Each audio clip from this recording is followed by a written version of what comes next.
GBPCAD. I've been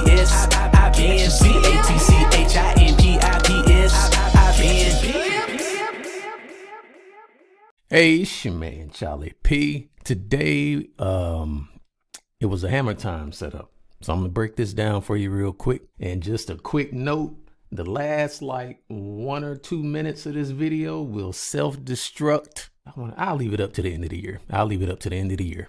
So January 1st, the last 2 minutes of this video is gonna be gone. Just so you know. So if you're watching it after that, don't even worry about trying to look back at it. It's gonna be gone. So I am gonna break down this, if I can clear my throat, break this hammer time setup down for you after it finishes playing out. I'm gonna go back to MT4 real quick though, because this is where I like to do my analysis. But just to give you a quick overview or whatnot, this right here is the screenshot that I sent out, to my folks and was like, hey, I'm planning to buy GBPCAD once it gets back down in this highlighted area. And this is where I plan to put my stop loss. And as you see, I still got my highlighted area sitting there. It came right down to it. Now I ended up getting in the trade earlier. I took my initial entry right here, just because I wasn't being patient this morning. I was like, you know what? It might not come down that far. It's only a few pips difference. Let me just go on and just take the trade. And then when it did end up coming down, I'm like, crap, I should have been patient. And so I just threw another smaller entry on there just to make myself feel better and say I got in where I was supposed to get in. But that's a much smaller entry than the first one is. So at the moment, I'm going to show you where my TP is. So my TP, if I go to the daily chart, I got my red line kind of sitting at my TP, but I'm gonna move it out the way for a second just to show you exactly how I came to a TP of about 80 to 85 pips. I'm just drawing a Fibonacci from the top of the where the daily was to down to the bottom. And at the beginning of today, price was already at the 50 level, the 50 Fibonacci retracement.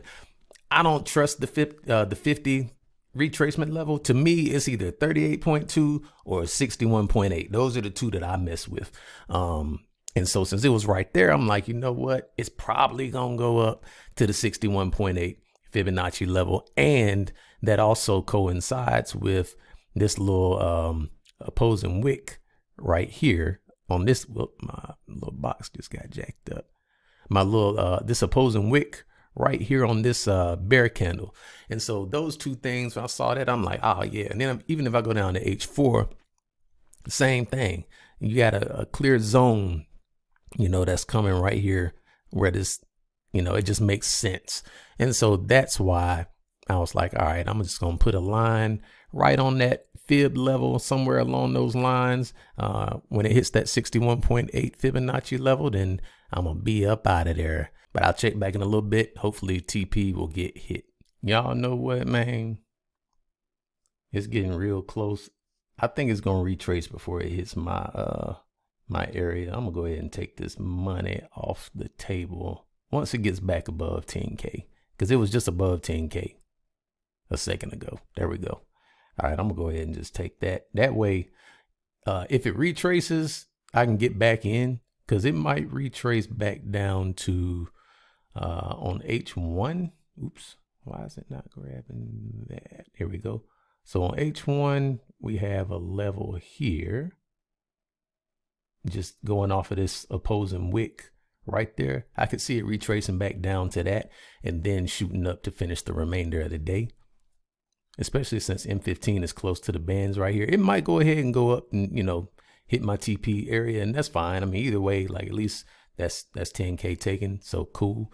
But otherwise, I'm gonna let it come back down and I'm gonna re-enter this trade here below the 50 EMA. But I'm gonna see what happens. But otherwise, I'll just come back and just break the trade down real quick and show you exactly why I took that trade. Man, I should have been patient, man, but it's all good though. So I'm gonna go ahead and break this down since it didn't it ended up pretty much just going straight to my TP area because I know I would have went ahead and punked out, even though it didn't hit my highlighted box that I got drawn up here. As soon as it would have went over that 61.8, if I hadn't have got out already, I'd have been out now. So, yeah. But let's break this down. So I'm going to clear the chart. I'm going to clear the chart up, go to H1, and let's talk about the hammer time strategy. All right, so the first rule of hammer time is it's a New York session entry only. So no Asian session, no London session entries, New York only. That's rule number one. Rule number two is you want to break a sharp area of support or resistance. Since we're looking to buy on this one, or since we bought this one, we were looking to break a sharp area of resistance, which was this one right here. I'll draw a line right there just to simplify it. That's not a straight line, but you'll get the point. There we go. Good enough. So price came up yesterday, did this, shot right back down. That made a sharp area of resistance. At the end of Asian session going into London, boom, we broke and closed past it on H1. And so that's really all you're looking for rule number two. Rule number three says that H1 is then going to come down and come to the 10 EMA and then go into a consolidation. It's okay if it goes a little bit under the 10 EMA like it did right here. That's actually what you'll see it do a majority of the time. But as long as it's like hugging that 10 EMA to a degree, you're good. So we've got it. It retraces down, goes into consolidation. And then the next thing that you're looking for goes into the next rule is that you want a doji or a hammer candle to close in your desired direction while the Ehlers Fisher is under the 50 level.